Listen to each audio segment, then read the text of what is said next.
بیان کر اچھا، ابھی جیسے آپ بتا رہے ہیں نا کہ لوگ اکثر یہ سوال کرتے ہیں، تو اس طرح کے بہت سارے سوالات ہیں. مذہب اور سائنس بہت ساری جگہوں پہ جا کے کانٹریڈکٹ کرتے ہیں، لیکن آپ کو کیا لگتا ہے ان سوالات کو سننے کے بعد کہ کیا ضروری ہے کہ سائنس سے ثابت ہونے والی ہر چیز جو ہے وہ مذہب نے ثابت کرنی ہے؟ بالکل بھی نہیں. دیکھیں، قرآن کریم ہدایت کی کتاب ہے. ہدایت کے بہت سارے راستے ہیں. جی. اس میں سے ایک راستہ جو ہے وہ یہ ہے کہ آپ جو آپ کی سراؤنڈنگ ہے، جو انوائرمنٹ ہے، جو کائنات ہیں، جو آپ ہیں، اس پہ آپ غور و فکر کریں، اس کو سمجھیں ان ان بائس وے. جب آپ اس کو سمجھیں تو آپ کو پتہ چلے گا کہ کوئی ہے جس نے یہ سب کچھ بنایا ہے.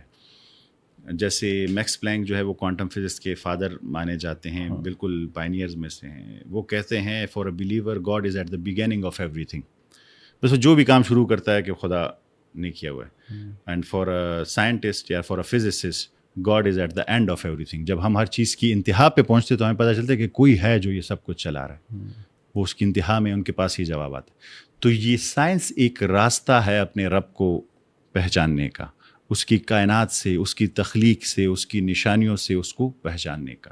یہ ضروری نہیں ہے کہ ہر سائنسی چیز قرآن کریم میں موجود ہے، پر وہ ہر چیز جو آپ کو ہدایت دے سکتی ہے، اپنے رب سے ملا سکتی ہے، اس کی حقانیت کو، اور وہ کتنا بڑا ہے اور یہ سب کچھ اس نے بنایا ہے، اس کو سمجھنے کے لیے سائنس ایک بہترین ذریعہ ہے جس سے آپ اس کو سمجھ سکتے ہو. نہیں، یقیناً سائنس کی اہمیت سے انکار تو نہیں ہے، لیکن اکثر جب میں مباحث سے سنتا ہوں اس طرح کے، تو بہت سارے لوگ اس کو ضروری سمجھ لیتے ہیں کہ اگر کسی نے کوئی سائنس کی کسی تھیوری کے اوپر یا سائنس کی کوئی پیش رفت ہوئی ہے تو وہ اس کو کہتے ہیں کہ، اور مجھے اس بات کا یقین ہے، ہمارا فیتھ ہے اس کا، کہ قرآن حکیم میں اگر آج ہمیں سمجھ نہیں آ رہی تو ہو سکتا ہے 50 سال بعد، 100 سال بعد، اگلے 10 سالوں میں اس چیز کی وضاحت آ جائے.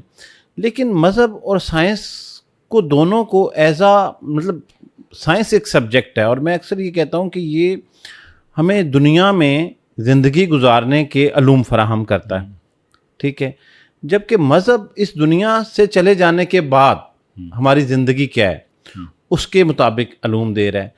تو سائنس جو ہے اپنی ایک تھیوری اگر پیش کر دیتی ہے، جو کہ ابھی ہم پوڈ کاسٹ کے شروع میں ڈسکس کر رہے تھے، وہ حتمی نہیں ہے، جبکہ مذہب کی جو ہولی بک ہے قرآن کریم، یہ ایبسولوٹ نالج ہے.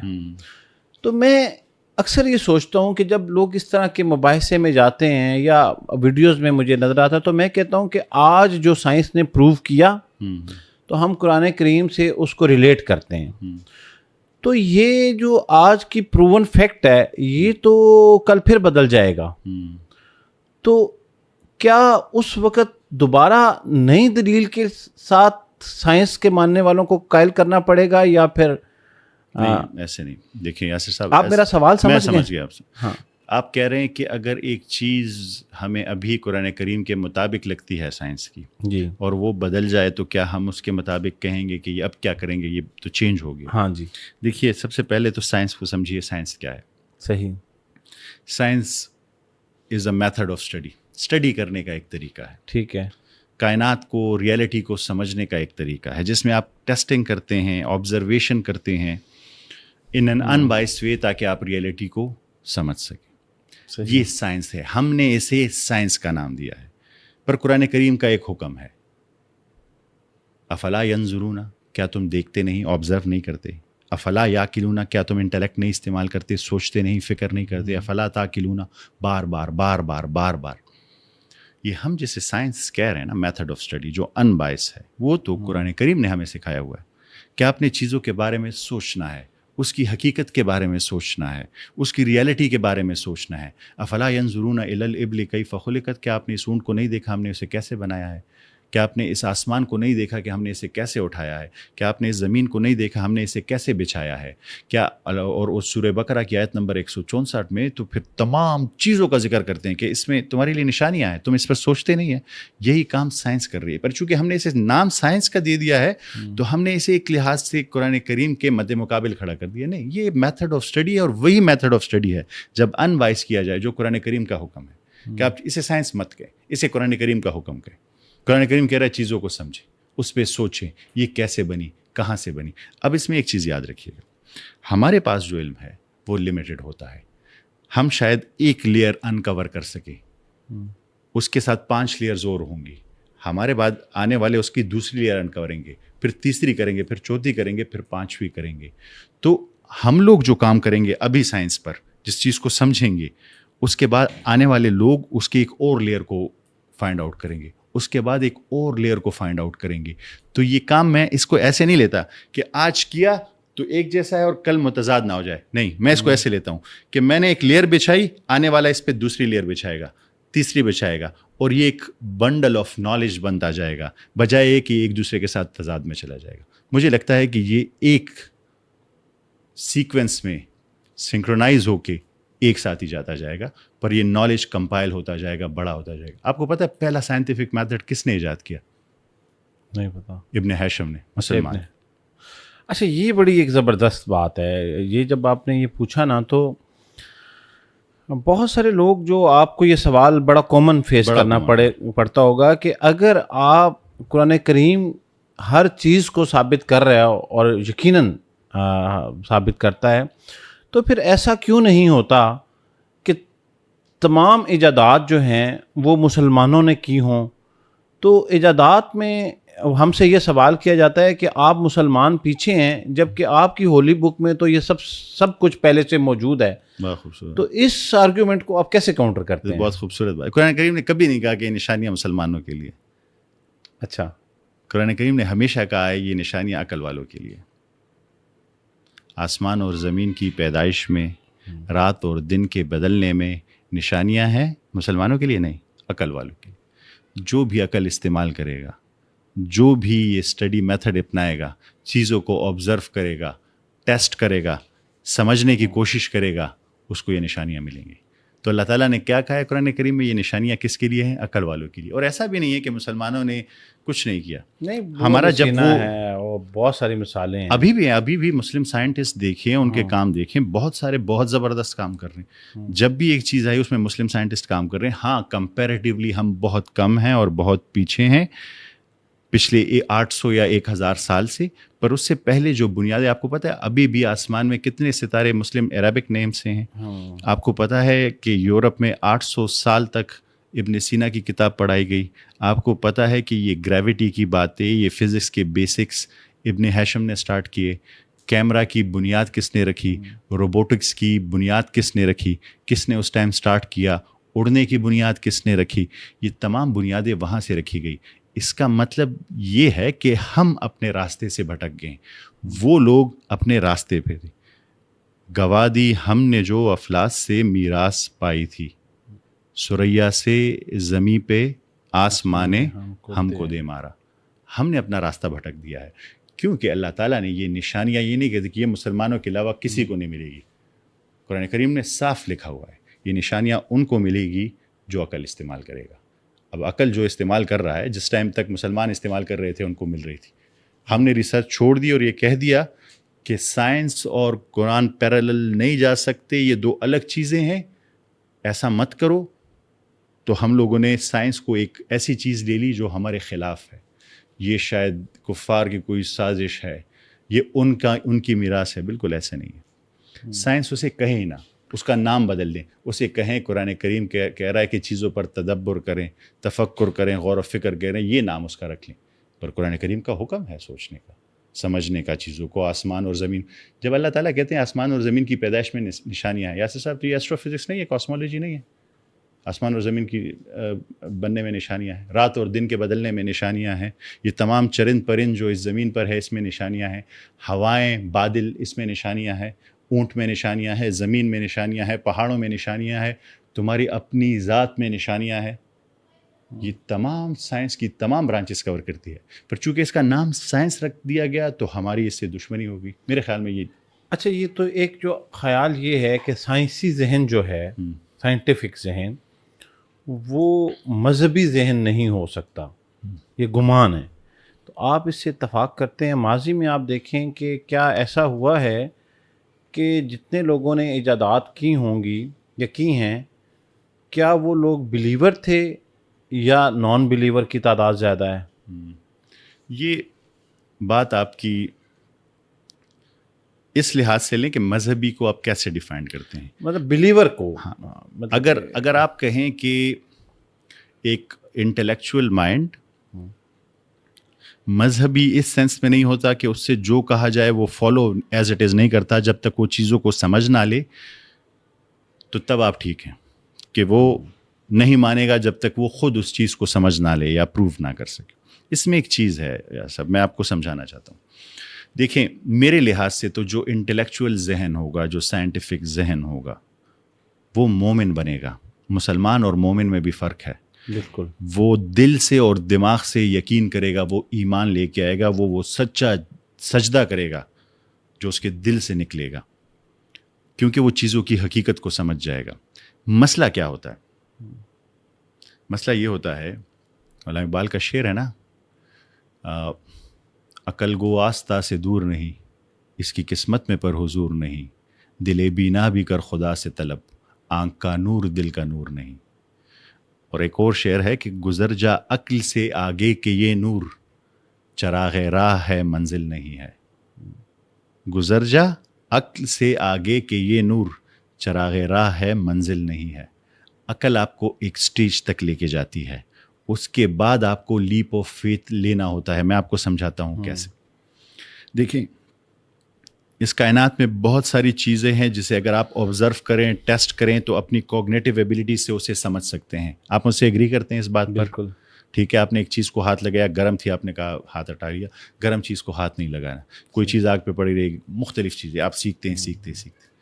پر کچھ ایسی چیزیں ہیں جسے آپ اپنی کوگنیٹیو ایبلٹی سے نہیں سمجھ سکتے. تو یہ دونوں چیزیں جب آپ اس پہ بضد ہو جاتے ہیں کہ نہیں، جو چیزیں میں اپنی کوگنیٹیو ایبلٹی سے نہیں سمجھ سکتا اسے بھی میں نے سمجھنا ہے، وہ لوگوں کی آپ بات کر رہے ہیں کہ وہ مذہبی نہیں ہوتے یا دین سے دور ہو جاتے ہیں. آپ نے ایک چیز سمجھنی ہے اپنی لیمیٹیشنز، کہ میں اپنی کوگنیٹیو، فار ایگزامپل آپ کو 10 چیزیں سمجھنی ہیں، ایک کتاب نے آپ کو 10 چیزیں دیں، آپ ٹیسٹ کر رہے ہیں کہ یہ ٹھیک ہے یا غلط. قرآن کریم نے یہ کہا ہے، یہ کہا ہے، یہ کہا ہے، ٹھیک ہے یا غلط. اس 10 میں سے 8 چیزیں آپ اپنی کوگنیٹیو ایبلٹی سے سمجھ سکتے ہیں. آپ نے چیک کی، پہلی بھی ٹھیک، دوسری بھی، تیسری بھی، 8 چیزیں ٹھیک. باقی جو 2 ہے وہ آپ کی کوگنیٹیو ایبلٹی نہیں کہ آپ اسے سمجھ سکیں. دیکھیں میں آپ کو ایک بات بتا دوں، بگ بینگ سے پہلے کیا تھا؟ آپ کی کوگنیٹیو ایبلٹی اس پہ کام نہیں کرتی. صحیح. بلیک ہول جہاں پہ سنگولیرٹی ہے اس سے دور کیا ہے؟ آپ کی کوگنیٹیو ایبلٹی، آپ کی تمام فزکس وہاں فیل ہو جاتی ہے، آپ اس کو نہیں سمجھ سکتے. تو وہ چیزیں جہاں آپ کی کوگنیٹیو ایبلٹیز کام نہیں کرتی اس میں آپ کو لیپ آف فیتھ لینا ہوتا ہے. اور یہ سائنس کا، ایکیڈیمک ریسرچ کا بھی اصول ہے کہ اگر ایک چیز کی 10 میں سے 8 چیزیں آپ نے پروف کر دیں، باقی 2 آپ کے پاس ایبلٹی نہیں ہے کہ آپ اسے پروف کر سکیں، تو آپ اسے سمجھتے ہیں کہ یہ ٹھیک ہے. صحیح. تو سائنس اور مذہب، میرے خیال میں یہ جو ہمارے معاشرے نے سب سے بڑی زیادتی کی ہے، اس کو ایک دوسرے کے مد مقابل کر دینا ہے. یہی سوال ہے بنیادی طور پہ جو ابھی میرے جو پچھلے دونوں سوالات تھے، میں یہی پوائنٹ سمجھنے کی کوشش کر رہا تھا کہ کیا مذہب کا سائنس سے موازنہ کرنا جائز ہے؟ مجھے تو نہیں لگتا. ایک دوسرے کے مقابل ہے ہی نہیں. مذہب الٹیمیٹ ریالٹی ہے. جی، سائنس الٹیمیٹ ریالٹی تک پہنچنے کا ایک راستہ ہے، اور وہ آپ کی آبزرویشن، آپ کے علم اور آپ کے نالج پہ بیسڈ ہے. اس میں آپ کے پاس جتنا نالج ہے، آپ کو ٹھیک لگتا ہے وہ آپ فالو کرتے ہیں. وہ ٹھیک بھی ہو سکتا ہے، غلط بھی ہو سکتا ہے. سائنس ٹھیک بھی ہو سکتی ہے، غلط بھی ہو سکتی ہے. جو ریویلڈ نالج آئی ہے، میں ان کو 2 type of knowledge, revealed knowledge جو اللہ تعالیٰ کی، وہ پرفیکٹ نالج ہے. الٹیمیٹلی میکس پلانک والی بات، الٹیمیٹلی جب آپ اپنی نالج کی پیک پر پہنچیں گے تو آپ کو وہ پتہ چلے گا کہ یہ پرفیکٹ ہے. تو کچھ تک ہم پہنچ چکے ہیں، کچھ تک ہم پہنچیں گے، اس تک اب تک نہیں پہنچے. تو یہ جو لوگ پھنس جاتے ہیں نا، وہ کہتے ہیں کہ نہیں، جو چیزیں میں کوگنیٹیو ایبلٹی سے نہیں دیکھتا وہ بھی میں ابھی جاننا چاہتا ہوں. کوگنیٹیو ایبلٹیز جب 8 ٹھیک ہے نا، پھر آپ لیپ آف فیتھ لیں. ایک چیز پہ 2 چیزوں پہ لیپ آف فیتھ لینی چاہیے آپ کو. اچھا ڈاکٹر صاحب، اسی کے تسلسل میں جو ہم ابھی زیر بحث لے کے آئے کہ ہمیں لگتا ہے کہ یہ موازنہ ہی غلط ہے. سائنس ایز اے سبجیکٹ لوگ پڑھ رہے ہیں، اس کی ایک اپنی اہمیت ہے. مذہب ایبسولوٹ نالج ہے، وہ اس کی اپنی اہمیت ہے. لیکن باوجود اس کے، کیونکہ آپ اس ٹائم پہ مختلف نان بلیور کے سوالات کو بھی فیس کر رہے ہوتے ہیں، تو کیا سائنس کی ترقی جو ہے وہ آپ کو لگ رہا ہے کہ یہ لوگوں کے لیے مذہب کی دوری کا باعث کبھی بن سکتی ہے؟ یہ آپ نے بہت اچھا سوال کیا ہے. یہ نالج نہیں ہے. نالج کو ہم پاور سمجھتے ہیں. جب ہم پاورفل ہونا سمجھتے ہیں تو ہم کہتے ہیں کہ سب کچھ ہم کنٹرول کر سکتے ہیں, کسی اور کی ضرورت نہیں ہے. اور یہ جو نیوٹونین فزکس تھی نا, سائنس تھی, اس ایرا کے بعد انسانوں کو ایسا لگنے لگا کہ یہ سب کچھ ہم کنٹرول کر سکتے ہیں. اگر ہمارے پاس نالج آئے گا تو ہمیں ہر چیز کا پتہ چل جائے گا, اور اگر ہمیں ہر چیز کا پتہ چل جائے گا تو اس کا مطلب ہے کہ سب کچھ کیسے ہو رہا ہے ہمیں پتہ ہے, کسی خدا کی ضرورت نہیں ہے. تو اس کے بعد 300 سال تک سائنسدان ایک بلیو میں رہے میٹیریلزم کے, کہ سب کچھ اپنے آپ کو جسٹیفائی کر سکتا ہے. وقت کے ساتھ نالج آتا جائے گا اور وہ ہر چیز اپنے آپ کو ایکسپلین کر دے گی, ہر چیز کا کاز اینڈ افیکٹ ہوگا, ہمیں پتہ چل جائے گا کہ ہر چیز. وہ اسی خوشی میں رہی. تو جتنا اس سائنس ترقی کرتی رہی وہ اس بلیو میں گئے, اور اسی بلیو میں, اس بلیو کو ڈٹرمنزم کہتے ہیں کہ ہر چیز کا کوئی کاز ہے اور وہ الٹیمیٹلی فائنڈ.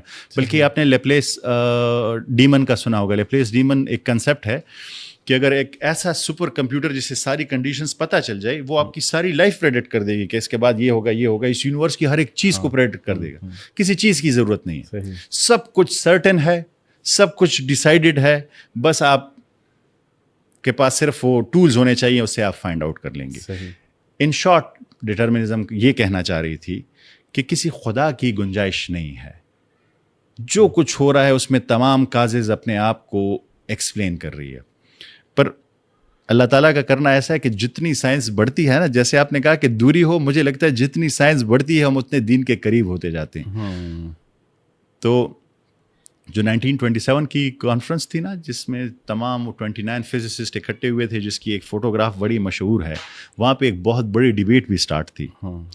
آئنسٹائن کو لگتا تھا کہ ہر چیز اپنے آپ کو ایکسپلین کر سکتی ہے, اور ٹائم کے ساتھ ہم یہ سب انفارمیشن جان لیں گے, ہر چیز اپنے آپ کو ایکسپلین کر دے گی.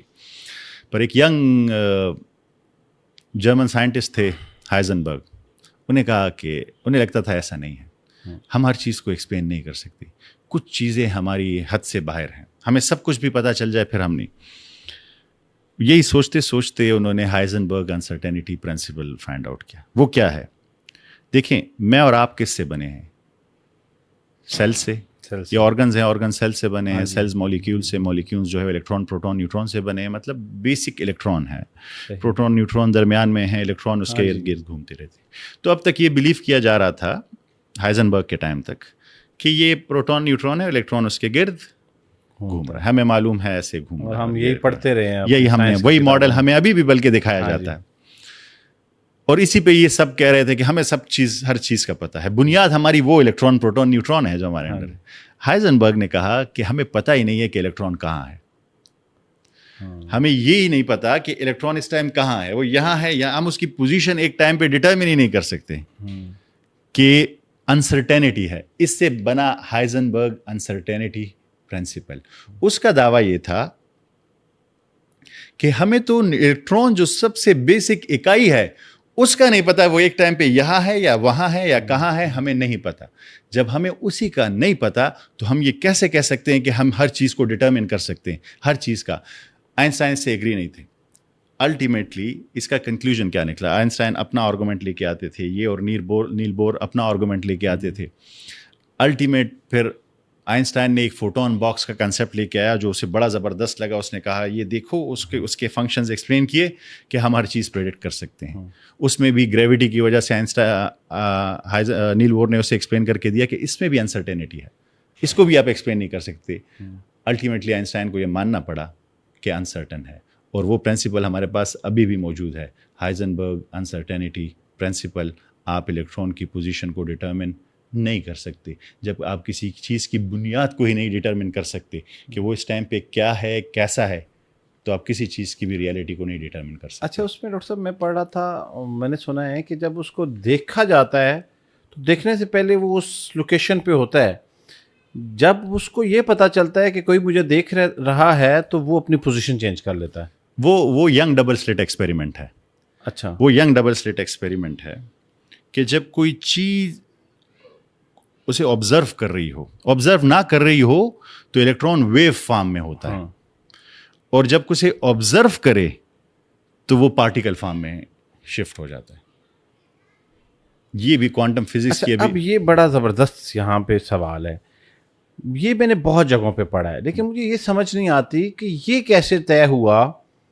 دیکھیں ایک اس کی یہ پوزیشن بھی تو طے ہوئی نا کہ وہ ویو فارم میں, ہاں ٹھیک ہے, تو یہ ویو فارم کی پوزیشن کسی نے دیکھی ہے؟ اچھا وہ ایسے کرتے ہیں نا, وہ الیکٹران فائر کرتے ہیں پیچھے, ایسے کہہ لیں انسان ایک کاغذ رکھا ہوا ہے, تو وہ فائر کے بعد اس پہ جو شیپ بنتی ہے اس کاغذ پہ ان سے اندازہ ہوتا ہے کہ یہ ویو فارم میں آیا یا پارٹیکل فارم میں آیا. جب ویو فارم میں آتا ہے تو پورا ایک ایسا پیٹرن بنا ہوتا ہے جیسے ویو جاتی ہے ایسے, اور پارٹیکل فارم میں ڈاٹس بنے ہوتے ہیں ایسے, جو ڈاٹس میں گیا ہوتا ہے. تو اس پہ جو چیز بن کے آتی ہے نا, اس سے انہیں اندازہ ہوتا ہے, ینگ ڈبل سلٹ ایکسپیریمنٹ کی بات کر رہا ہوں, کہ ابھی یہ ویو فارم میں تھا اور ابھی یہ پارٹیکل فارم میں آیا, جو اس کی پوزیشن وہاں پہ بنتی ہے وہاں پہ. مطلب ڈبل سلٹ کا یہ مطلب ہے کہ دو ایسے سوراخ سے ایسی لائن سی بنائی ہوئی. ہاں جی ٹھیک ہے. تو جب نہیں ہوتا ویو فارم ہوتا ہے نا, تو دونوں میں سے گزر رہا ہوتا ہے ایک ٹائم پہ. آپ یوں کہہ لیں کہ ایک دیوار میں ہم نے 2 ہول کر دیے, ہاں ٹھیک ہے, تو جب وہ اس کو کوئی نہیں دیکھ رہا تو وہ دونوں ہولز ایک ٹائم میں دونوں میں سے گزر رہا ہوتا ہے. اس کے پیچھے جو کاغذ ہے اس پہ شیپ وہی بن رہی ہوتی ہے ویو فارم کی, اور جب کوئی آبزرو کر رہا ہے تو ایک ٹائم پہ ایک سے گزر رہا ہوتا, پارٹیکل ایکشن کرتا. یہ نہیں صرف میں آپ کو یہ بتانے والا تھا کہ کوانٹم فزکس جتنا پڑھتے جاتے ہیں اتنا زیادہ انسرٹینٹی بڑھتی جاتی ہے, اتنا جو آپ نے سیکھا ہوا ہے وہ ساری چیزیں غلط ہوتی ثابت ہوتی ہیں. مطلب کوانٹم انٹینگلمنٹ کو پھر لے لیں. کوانٹم انٹینگلمنٹ کو Einstein spooky action at a distance کہتا ہے. وہ کیا ہے کہ اگر 2 پارٹیکلز, کوانٹم پارٹیکلز ایک دوسرے کے ساتھ انٹینگل ہو گئے, ایک یہاں پہ پڑا ہے اور ایک کائنات کے دوسرے کونے میں پڑا ہے, اس میں جو چینج ہوگا اس میں بھی ہو جائے گا انسٹنٹلی. جبکہ آئنسٹائن کہتا ہے کہ اس کائنات کی سب سے تیز چیز کیا ہے؟ Speed of light. تو اسپیڈ آف لائٹ پہ بھی آپ کائنات کے دوسرے اینڈ پہ تو پہنچ نہیں سکتے ہیں. وہ جیسے ہی ایک چینج ہوتا ہے دوسرا انسٹنٹلی چینج ہوتا ہے, اسپیڈ آف لائٹ سے بھی تیز. اس لیے وہ اسپوکی ایکشن کہتا ہے. یہ تو پاسبل ہی نہیں ہے, کیسے ہو سکتا ہے؟ کیا چیز ہے جو اسپیڈ آف لائٹ سے تیز جا کے اس دوسرے کو بتا رہی ہے کہ اس میں چینج ہوا ہے, تم بھی چینج ہو جاؤ. جیسے وہ اکثر موویز میں دکھاتے ہیں نا کہ جڑوا ہوتے ہیں تو ایک دوسرے ملک میں ایک کو چوٹ لگتی ہے تو دوسرے کو چوٹ لگتی ہے. ہاں, رات کو بھی میں ایک کانسیپٹ ڈسکس کر رہا تھا ٹوین فلیم کا. ہاں ٹوین فلیمز کا. وہ اسی سے ریلیونٹ ہے کہیں نہیں, وہ تو ایک کوانٹم لیول پہ کوانٹم انٹینگلمنٹ ہے کہ پارٹیکلز ایک دوسرے کے ساتھ کنیکٹڈ ہیں.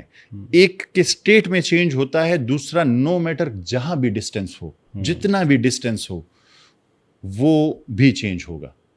اس کو وہ نہیں سمجھ سکتے ہیں کوانٹم انٹینگلمنٹ کہ ایسا کیوں ہے.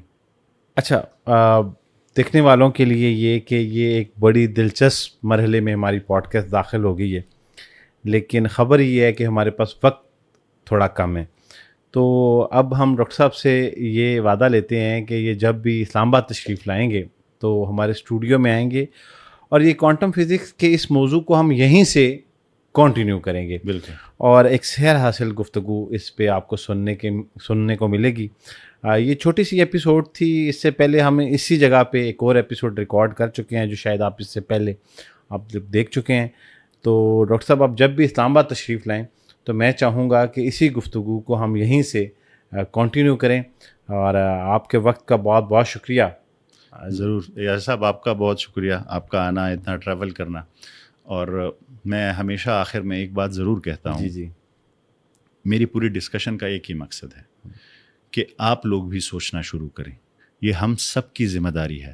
یہ کسی خاص بندوں کی ذمہ داری نہیں ہے. ہر ایک بندے نے سوچنا ہے.